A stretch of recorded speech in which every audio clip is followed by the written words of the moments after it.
Update చూద్దాం. Tirupati national సంస్కృత యూనివర్సిటీలో జరిగిన దారుణంపై విద్యార్థి సంఘాల ఆందోళనలతో అధికారులు దిగివచ్చారు. తిరుపతి వెస్ట్ పోలీస్ స్టేషన్లో కేసు నమోదు చేసి విచారిస్తున్నారు. Varsity in-charge registrar Rajinikanth Shukla ఇచ్చిన ఫిర్యాదుతో కేసు నమోదు చేశారు పోలీసులు. ఇద్దరు అసిస్టెంట్ ప్రొఫెసర్లు లక్ష్మణ్ కుమార్, శేఖర్ రెడ్డిలపై కేసు నమోదైంది.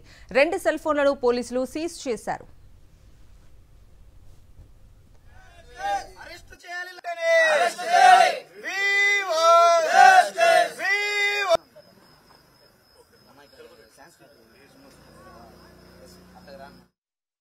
దీన్ని ఎలాగైనా కానీ యూనివర్సిటీలో ఉన్న ప్రొఫెసర్ని సేవ్ చేయాలని, యూనివర్సిటీలో ఉన్న ప్రొఫెసర్ వాళ్ళు సేవ్ అవ్వాలనే దానితోడుగా దురుద్దేశంతో అమ్మాయిని బెదిరించేసి ఒడిశాకు పంపించారు. దీన్ని మేము విద్యార్థి సంఘాలుగా తీవ్రంగా ఖండిస్తా ఉన్నాము.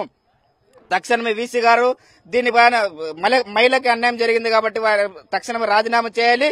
దీన్ని పూర్తి స్థాయిలో వాళ్ళని కూడా సస్పెండ్ చేయకోకుండా, అరెస్ట్ చేయకుండా మాత్రం విద్యార్థి సంఘాలుగా మేము ఊరుకునే ప్రసక్తి లేదు. ఖచ్చితంగా ఈ యూనివర్సిటీ ముట్టడిస్తామని కూడా ఈ సందర్భంగా తెలియజేస్తాం.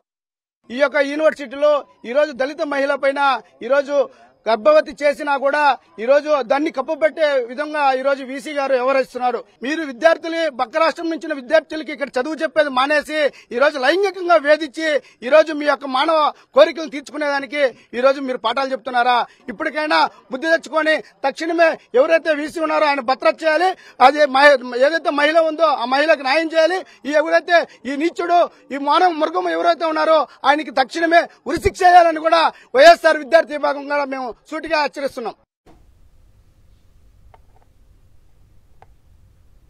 ఇదే అంశానికి సంబంధించి పూర్తి డీటెయిల్స్ మా ప్రతినిధి మూర్తిని అడిగి తెలుసుకుందాం. మూర్తి, చెప్పండి. విద్యార్థి సంఘాల ఆందోళనతో అధికారులు దిగొచ్చి పోలీస్ స్టేషన్లో కేసు నమోదు చేసి విచారిస్తున్నట్లుగా చూస్తూ ఉన్నాం. ఈ ఘటనకు సంబంధించి పూర్తి డీటెయిల్స్ ఏంటి?